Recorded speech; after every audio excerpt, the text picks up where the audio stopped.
Hello दोस्तों, कैसे हैं आप सब। स्वागत है आपका हमारे अपने चैनल पर, जहां आप सबको समय समय पर मेरे द्वारा क्रॉस ड्रेसिंग कहानियां देखने को मिलती हैं। आप सबको मेरी तरफ से नव वर्ष की हार्दिक शुभकामनाएं। हमारी आज की कहानी का शीर्षक है पूजा कभी अमित थी, और यह कहानी का 27वां भाग है।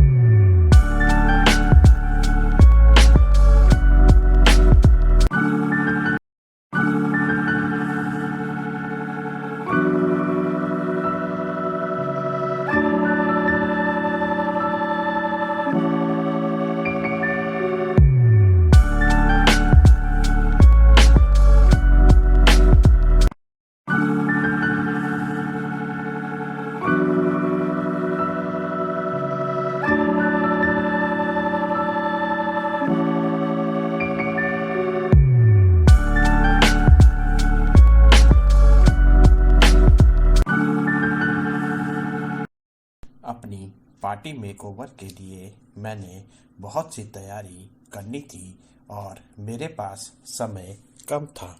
यह तो आप सब जानती ही होंगी कि हम लड़कियों को सजने संवरने के लिए जितना भी समय मिल जाए वह हमें कम ही लगता है। मेरे चेहरे का मेकओवर तो रेखा ने आकर करना था, पर उससे पहले मुझे अपने लहंगे चोली में बहुत से काम करने थे। जैसे चोली को अपने शरीर के हिसाब से सही करवाना था, लहंगे में सुंदर सुंदर जरी वाला काम करवाना था, और इस सब के लिए मुझे मेरी माँ, बड़ी दीदी और मेरी सहेलियों की तरफ से बहुत से सुझाव मिल चुके थे। मैं भले ही अभी अपने शरीर से पूरी तरह लड़की नहीं बनी थी, पर अपने मन से मैं अपने जन्म से एक लड़की ही थी। मैंने माँ, दीदी और अपनी सहेलियों के सुझाव सुन जरूर लिए थे, पर हर लड़की की आदत की तरह मैं अपने पहले लहंगे चोली को अपनी पसंद के हिसाब से और ज़्यादा खूबसूरत बनाना चाहती थी। अगले दिन मैं अपनी सहेलियों के साथ एक सिलाई सेंटर में गई और अपने लहंगे और चोली को अपनी सोची हुई पसंद के अनुसार और खूबसूरत बनाने को दे दिया। मेरी तरह ही मेरी और सहेलियों ने भी अपने अपने लहंगे चोली उसी सिलाई सेंटर में दिए। हम सब सहेलियां एक दूसरे से ज़्यादा सुंदर दिखना चाहती थी, इसलिए सब अपनी अपनी तरफ से अपनी अपनी तैयारियों में लगी हुई थी। मेरे चेहरे पर ब्राइडल मेकअप ज़्यादा सुंदर लगे, और ब्राइडल मेकअप मेरे चेहरे की त्वचा के हिसाब से एडजस्ट हो जाए, इसके लिए रेखा ने मुझे बहुत सी क्रीम और फेस पैक भिजवा दिए थे। हम सब सहेलियों को अब बस हमारे ब्राइडल मेकओवर होने का इंतज़ार था। मेरे लिए मेरे इस ब्राइडल मेकओवर का विशेष महत्व था। हर लड़की का सपना अपने को दुल्हन के रूप में देखना होता है, और मैंने शरीर से एक लड़के होने के बाद भी अपने को दुल्हन के श्रृंगार में देखने का सपना देखा था, जो जल्द ही पूरा होने वाला था। कार्यक्रम से 2 दिन पहले मैं अपनी सहेलियों के साथ अपना लहंगा चोली लेने सिलाई सेंटर में गई। मेरा लहंगा चोली मेरी पसंद के अनुसार तैयार हो गया था।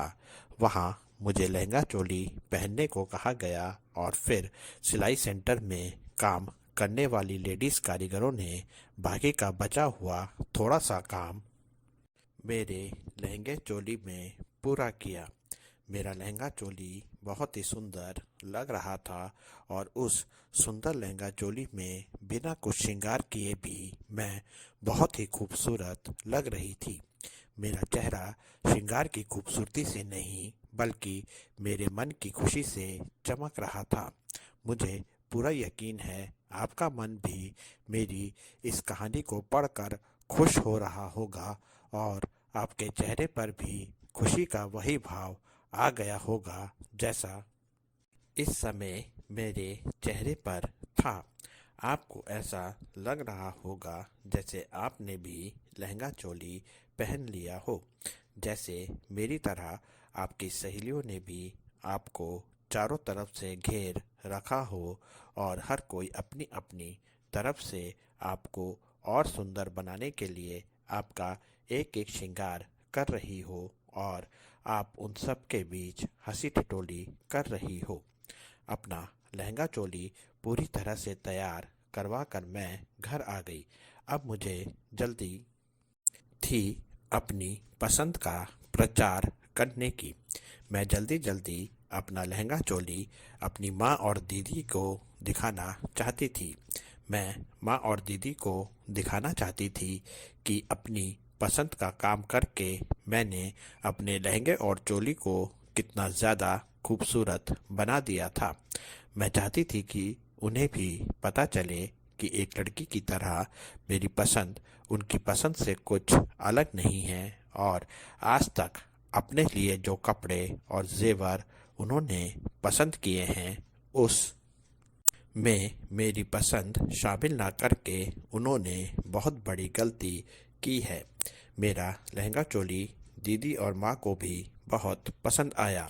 दीदी ने मेरी पसंद की तारीफ करते हुए मुझे उनकी शादी के लिए भी ऐसा ही लहंगा पसंद करने को कह दिया। यह मेरे लिए बहुत ही गर्व की बात थी।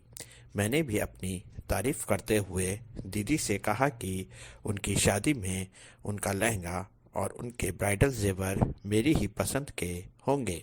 मैंने दीदी से कहा कि उनकी शादी में मैं उनकी छोटी बहन बनकर पूरे रीति रिवाज के साथ एक एक रस्म को निभाऊंगी और उनके होने वाले जीजा जी से नेक के रुपए भी लूंगी। यह कहकर दीदी, माँ और मैं मुस्कुराने लगे। अब मुझे चिढ़ाने की बारी दीदी की थी। दीदी ने मुझे कहा कि तेरे जीजा जी के आने में तो अभी समय है, पर मेरे जीजा जी कहाँ हैं? यहाँ उनका मेरे जीजा जी से कहने का मतलब निशा को लेकर था। दीदी जानना चाहती थी कि निशा ने मुझे यह लहंगा चोली पहने देखा है और मुझे इस खूबसूरत से लहंगे चोली में देखकर निशा का व्यवहार मेरे लिए कैसा था। निशा का नाम से ही मेरा चेहरा शर्म कर लाल हो गया था।